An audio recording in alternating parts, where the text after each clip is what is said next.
¿Qué secreto podía ocultar una mujer que dedicaba sus días a pulir el lujo ajeno?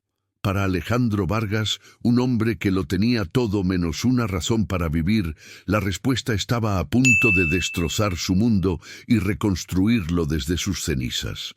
Alejandro Vargas observaba desde el balcón de su despacho una atalaya de cristal y acero con vistas a un jardín impecablemente cuidado. Como cada mañana, a las 7:15 en punto, la vio aparecer. Isabela Reyes, su empleada doméstica desde hacía 2 años, cruzaba la verja con la precisión de un mecanismo de relojería suizo, ni un minuto antes, ni un minuto después. Para cualquier otro empleador, aquella puntualidad sería un motivo de celebración, un testimonio de profesionalidad. Para Alejandro, era una fuente de incesante inquietud. Esa exactitud milimétrica no le parecía disciplina, sino una especie de armadura, una barrera invisible que ella erigía a su alrededor. La observó recorrer el sendero de piedra con un paso firme, pero sin prisa, el bolso negro gastado aferrado contra su costado como si guardara los secretos del universo. Vestía su uniforme no oficial de siempre, unos vaqueros oscuros, una sencilla blusa de algodón y unas zapatillas blancas que habían conocido tiempos mejores. Sin embargo, lo que realmente capturaba la atención de Alejandro no era su ropa modesta, sino el aura de dignidad herida que la envolvía. Caminaba erguida, con los hombros rectos, casi con un orgullo desafiante, como si un propósito oculto la mantuviera en pie frente a una tormenta que solo ella podía ver. A sus 45 años, con un imperio inmobiliario construido a base de instinto y frialdad, Alejandro había aprendido a leer a las personas. Sabía distinguir la desesperación real de la mala racha pasajera, la ambición de la codicia. Isabela no encajaba en ninguna de sus categorías. Era un enigma envuelto en la normalidad más absoluta. Bajó las escaleras de mármol, cuyo eco resonaba en el silencio de la mansión vacía, y se dirigió a la cocina. Ella ya estaba allí, moviéndose con una eficiencia silenciosa y casi fantasmal, preparando el desayuno. El aroma a café recién hecho era lo único que anunciaba su presencia. «Buenos días, Isabela», dijo él, su voz más formal de lo que pretendía.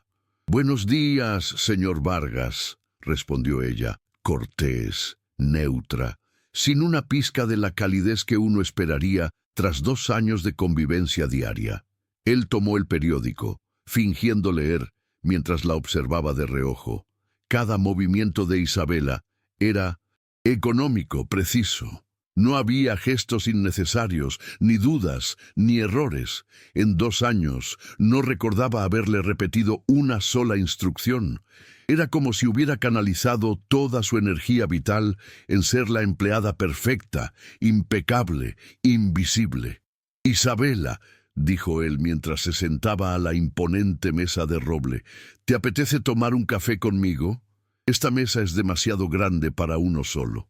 Ella se detuvo, apenas una fracción de segundo, un lapso casi imperceptible antes de articular su respuesta, y programada. «Gracias, señor Vargas, pero tengo que terminar de limpiar el salón antes de las 9». La misma respuesta de siempre, la misma barrera invisible. Alejandro, un hombre acostumbrado a que el mundo se doblegara a su voluntad, se sentía extrañamente impotente ante ella. Su negativa no era desafiante, sino absoluta. Una puerta cerrada, con una suavidad que desarmaba cualquier intento de insistencia. El resto de la mañana transcurrió según el guión habitual. Isabela se movía por la casa, como una sombra, dejando un rastro de orden y limpieza a su paso. Él intentaba concentrarse en sus negocios, en las cifras que subían y bajaban en la pantalla de su ordenador, pero su mirada la buscaba inevitablemente cada vez que ella cruzaba el jardín o pasaba por el pasillo. Había algo en su fragilidad, en la tensión contenida en sus delgados hombros, que le hablaba de una historia oculta, una carga demasiado pesada para una sola persona. Poco después de las 11, mientras cerraba una llamada con un arquitecto, escuchó un ruido sordo proveniente del salón. Se disculpó y fue a investigar. Encontró a Isabela de rodillas, recogiendo unos libros que se habían caído de una estantería. No parecía nada grave, pero sus movimientos eran de una lentitud inusual, cada gesto medido como si le costara un esfuerzo sobrehumano. ¿Está todo bien?, preguntó él, acercándose. Ella levantó la cabeza y por primera vez él lo notó con una claridad alarmante. Unas ojeras profundas y amoratadas rodeaban sus ojos, como si no hubiera dormido en semanas. No era simple cansancio, era un agotamiento que parecía carcomerla desde dentro. «Sí, señor, solo he tropezado», respondió, su voz más débil de lo habitual. Al incorporarse, se apoyó discretamente en el borde de una mesa, un gesto fugaz para buscar estabilidad antes de enderezarse por completo. Fue un detalle sutil, casi invisible, pero para Alejandro fue como una señal de alarma. Empezó a fijarse más, a la hora del almuerzo, que ella comía sola. En la cocina apenas probó bocado. Observó cómo movía la comida por el plato con el tenedor, un par de bocados de arroz, un trozo minúsculo de pollo. Cuando él le ofreció llevarse las sobras, ella las rechazó con su habitual y cortés rapidez.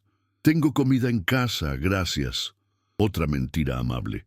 Alejandro empezaba a comprender que la vida de Isabela estaba tejida con una red de pequeñas falsedades, un escudo diseñado para mantener a todo el mundo a distancia. Pero el momento que lo cambió todo llegó por la tarde, mientras ella preparaba café en la cocina, creyendo que él no la observaba desde el umbral de la puerta. La vio abrir su bolso negro. Con un movimiento rápido y casi furtivo, sacó un pequeño frasco de pastillas. Alejandro no pudo leer la etiqueta, pero reconoció el logotipo de la farmacia, una de las más caras de la ciudad, especializada en medicamentos importados y tratamientos oncológicos. La vio tomar 2 pastillas sin agua, tragándolas en seco antes de guardar el frasco, con la misma celeridad. Y entonces Alejandro lo supo. La historia que tanto le intrigaba no solo era real, sino que estaba a punto de desvelarse, y tenía la terrible sensación de que era mucho más oscura de lo que había imaginado. Cuando Alejandro entró en la cocina unos minutos más tarde, ella ya estaba de nuevo en su papel, serena, ocupada, como si nada hubiera ocurrido. «Isabela, ¿te encuentras bien?», preguntó, su voz cargada de una preocupación genuina. «Si quieres, puedo llamar a un médico». «No hace falta, señor Vargas, solo es un pequeño dolor de cabeza». Un dolor de cabeza que requería medicinas de una farmacia de lujo. Alejandro no se creyó la excusa, pero decidió no presionarla. Aún no. Durante el resto de la tarde la observó con una atención casi forense. Notó cosas que antes le habían pasado desapercibidas. Las pequeñas pausas estratégicas cuando creía que nadie la veía, apoyándose en la escoba por un segundo para recuperar el aliento. La respiración profunda que tomaba antes de subir un tramo de escaleras, el instante en que se sentaba en el borde de una cama antes de seguir ordenando. A las 5 en punto, Isabela guardó los productos de limpieza y fue a por su bolso. Como cada día, pasó por su despacho para despedirse. «He terminado por hoy, señor Vargas. Nos vemos mañana». «Isabela, espera un momento», dijo él levantándose. «Quiero hablar contigo». Ella se tensó al instante, su cuerpo rígido como una estatua. «¿He hecho algo mal?» «No, al contrario. Llevas 2 años trabajando aquí y nunca hemos hablado seriamente de tu sueldo. Quiero ofrecerte un aumento». La miró fijamente. «Un 50% más de lo que ganas ahora. Y quiero formalizar tu situación. Un contrato, seguro médico, todo lo que mereces». Alejandro esperaba ver alivio, quizás incluso alegría en su rostro, pero lo que vio fue pánico. Isabela palideció y comenzó a negar con la cabeza. No puedo aceptarlo, señor Vargas. No lo merezco. El trabajo que hago ya está bien pagado. Era una respuesta tan absurda que rozaba lo surrealista. Isabela, eres la mejor empleada que he tenido jamás. Te mereces esto y mucho más. No puedo, repitió ella, esta vez con una firmeza que bordeaba la desesperación. Pero gracias por su consideración. Se marchó casi huyendo, dejando a Alejandro solo con una maraña de preguntas sin respuesta.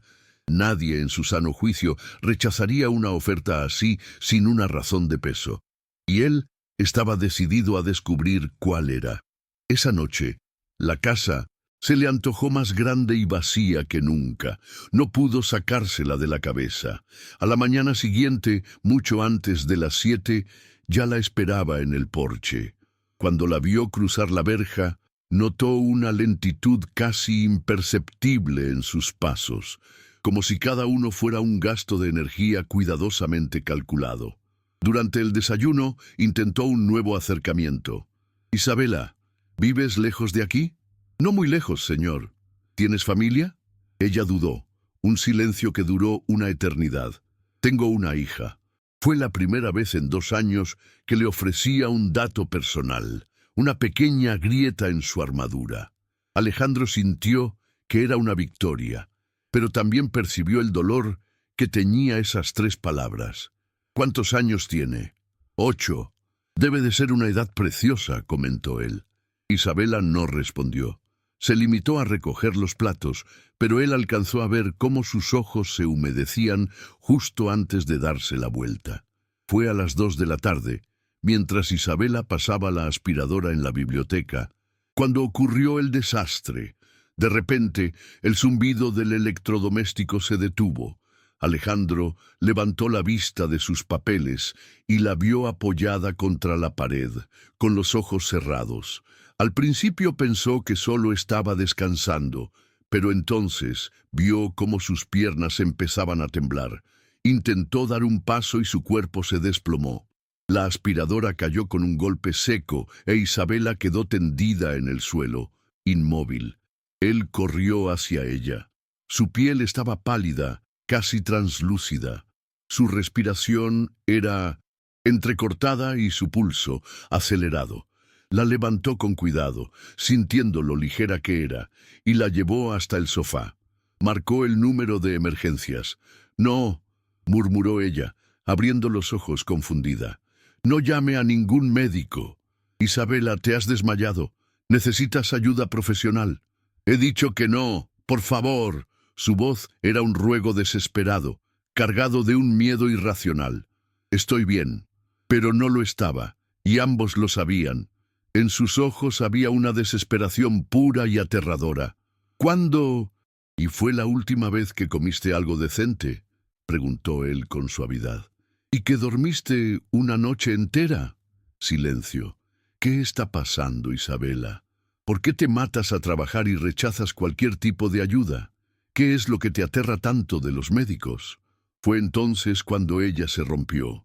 No fueron lágrimas discretas, sino sollozos profundos, desgarradores, que parecían arrastrar años de dolor contenido. Alejandro se sentó a su lado y por primera vez ella no se apartó. «Necesito este trabajo», susurró con la voz rota. «No puedo perderlo». «No lo vas a perder», aseguró él, «pero necesito que me digas qué pasa». «No puedo, señor Vargas. No puedo». Él comprendió que insistir sería inútil. La ayudó a incorporarse y le dijo que se fuera a casa a descansar. Pero mientras la veía alejarse, supo que no podía dejarlo así. 15 minutos después, estaba en su coche, conduciendo a una distancia prudente detrás del autobús que ella había tomado. Se sentía culpable por invadir su privacidad, pero la preocupación era más fuerte. Isabela estaba atrapada en algo grave, y él necesitaba saber qué era. El trayecto terminó en un barrio humilde, un mundo aparte de su opulenta urbanización.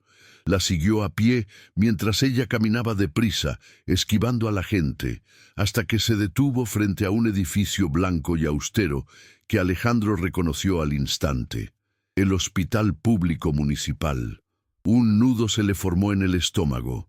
La vio entrar por la puerta principal y tras unos minutos de vacilación, él la siguió, intentando pasar desapercibido en el abarrotado vestíbulo. Isabela se dirigió a los ascensores y pulsó el botón del cuarto piso. Alejandro lo conocía bien. Años atrás había hecho una importante donación a ese hospital. Sabía perfectamente qué había en la cuarta planta, oncología pediátrica. La revelación le golpeó con la fuerza de un puñetazo en el estómago. Isabela tenía una hija de 8 años, una hija ingresada en la planta de cáncer infantil. De repente, todas las piezas encajaron.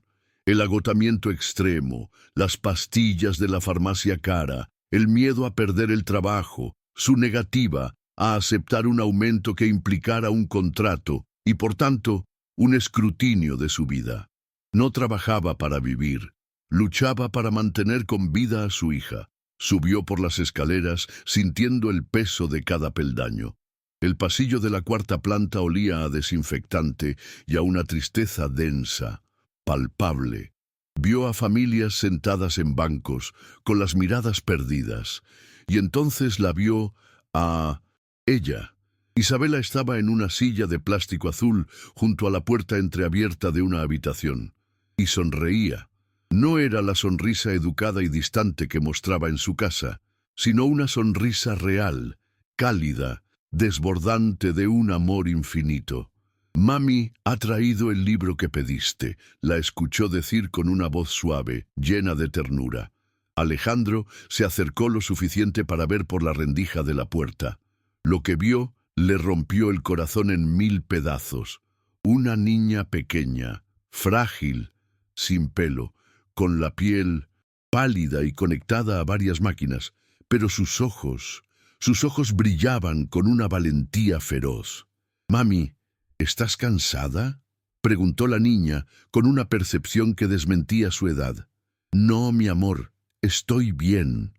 Siempre dices eso, pero sé cuando estás triste. Es por el dinero otra vez, ¿verdad?». Isabela cerró los ojos un instante, luchando por no derrumbarse. «No te preocupes por eso, Valentina. Mami lo arreglará todo». En ese momento, una enfermera comentó de pasada que había que pagar otra factura del tratamiento, que si no se cubría tendrían que interrumpir la nueva medicación. Valentina, con una inocencia desgarradora, preguntó: «Pero si ya trabajas todo el día y toda la noche, ¿de dónde vas a sacar más tiempo para trabajar más?». El eco de esa pregunta quedó flotando en el pasillo, un grito silencioso que atravesó a Alejandro. Por fin entendió por qué Isabela trabajaba como si le fuera la vida en ello, porque, literalmente, así era. Se alejó sin hacer ruido y se dirigió al mostrador de enfermería. Necesitaba saber más. «Disculpe», dijo a una enfermera de mediana edad. «Soy el jefe de la madre de Valentina Reyes.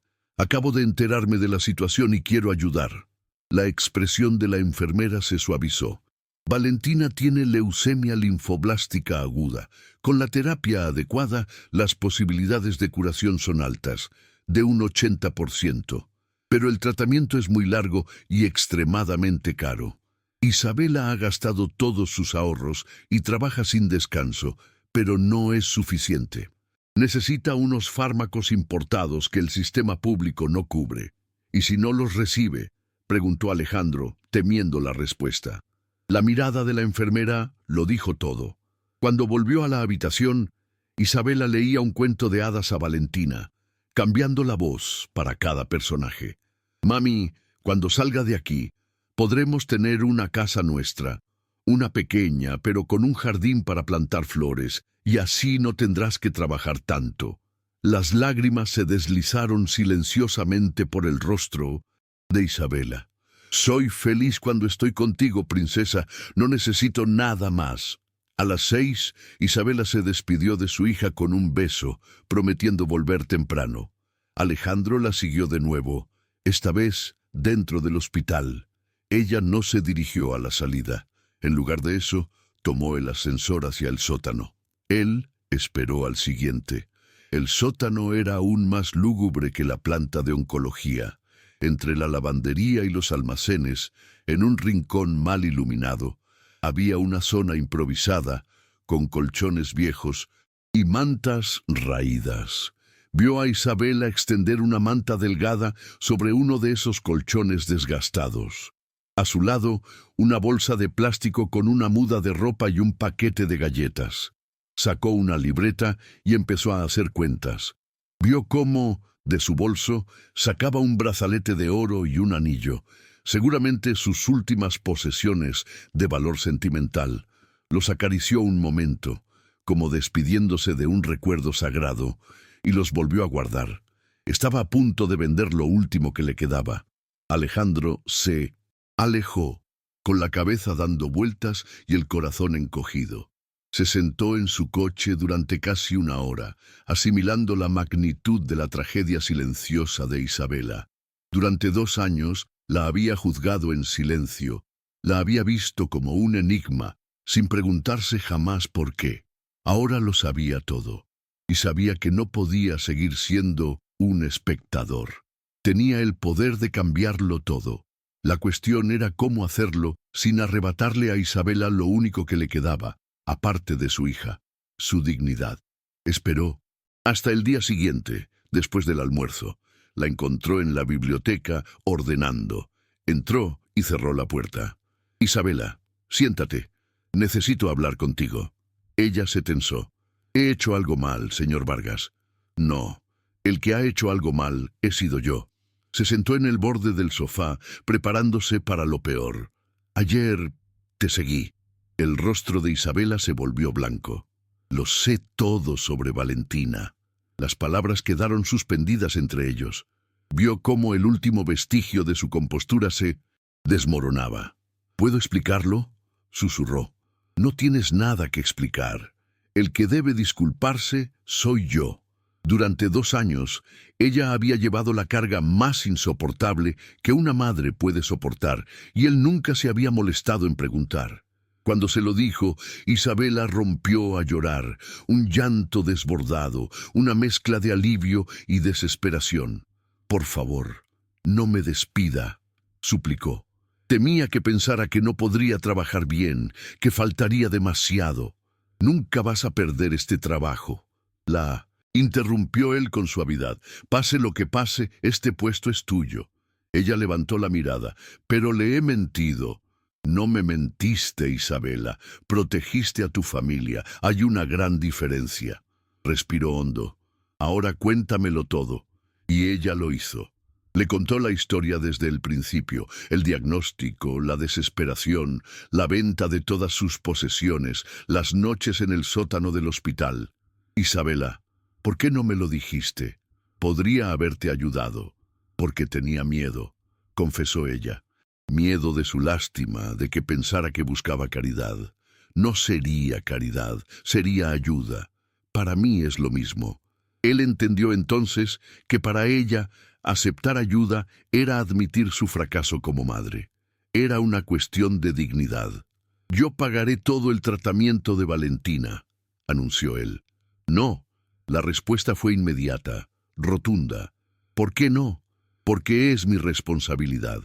«¿Y si no puedes cumplir con esa responsabilidad, dejarás que Valentina pague el precio?» Las lágrimas fueron su única respuesta. «Escúchame, para mí el coste de su tratamiento es lo que gasto en un fin de semana. Para ti es su vida. No tiene sentido que ella sufra por tu orgullo». «No es orgullo», gritó ella poniéndose en pie. «Es dignidad». Él la dejó desahogarse y luego, con la voz quebrada por un dolor antiguo, le dijo: «¿Puedo contarte algo que nunca le he contado a nadie?» Ella asintió, intrigada. «Yo también fui padre, Isabela. Tuve un hijo. Se llamaba Mateo, y murió de leucemia cuando tenía 6 años». Isabela se llevó las manos a la boca. «Era el mismo tipo que tiene Valentina», continuó él. «La diferencia es que yo tenía todo el dinero del mundo. Lo llevé a los mejores médicos, probamos todos los tratamientos, hice todo lo humanamente posible, y aún así lo perdí. Las lágrimas surcaban ahora el rostro de Alejandro. ¿Sabes cuál es la ironía? Mi hijo murió teniéndolo todo, y tu hija podría morir por no tener acceso a lo básico. Cuando Mateo murió, mi vida perdió todo el sentido. Hasta ayer, cuando vi a Valentina y te vi a ti luchando, entendí que quizá aún tengo un propósito. Tal vez pueda ayudar a que una niña venza la enfermedad que mi hijo no pudo vencer. Esto no es lástima, Isabela. Es la primera vez en años que siento que puedo hacer algo que realmente importa. ¿Me vas a dejar hacerlo? Ella se quedó en silencio un largo rato, librando una batalla interna.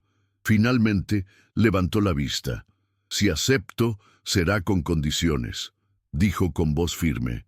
Primero, quiero seguir trabajando aquí sin que me trate de forma distinta. Segundo, cuando Valentina se recupere, encontraré la forma de devolvérselo. Y tercero, nadie puede saberlo, especialmente Valentina. Ella tiene que creer que su madre fue lo bastante fuerte para salvarla. Alejandro asintió, comprendiendo perfectamente. Acepto tus condiciones. Pero, ¿qué le diremos? Le diré que me han dado un gran aumento. Técnicamente no será mentira. Por primera vez, una sonrisa genuina iluminó el rostro de Isabela. Gracias, Alejandro. No me des las gracias aún. Hazlo cuando Valentina esté curada y jugando en el jardín. Ella se levantó y, para sorpresa de él, lo abrazó. Fue un abrazo que selló un nuevo comienzo.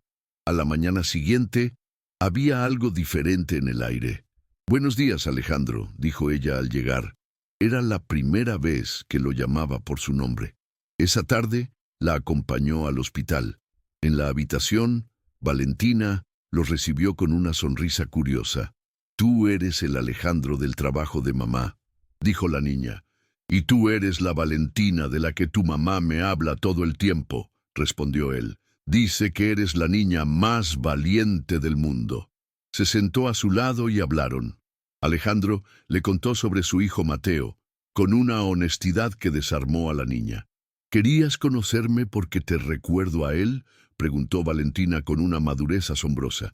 No, quería conocerte porque tu mamá habla de ti con tanto amor que tenía que conocer a esa niña tan especial.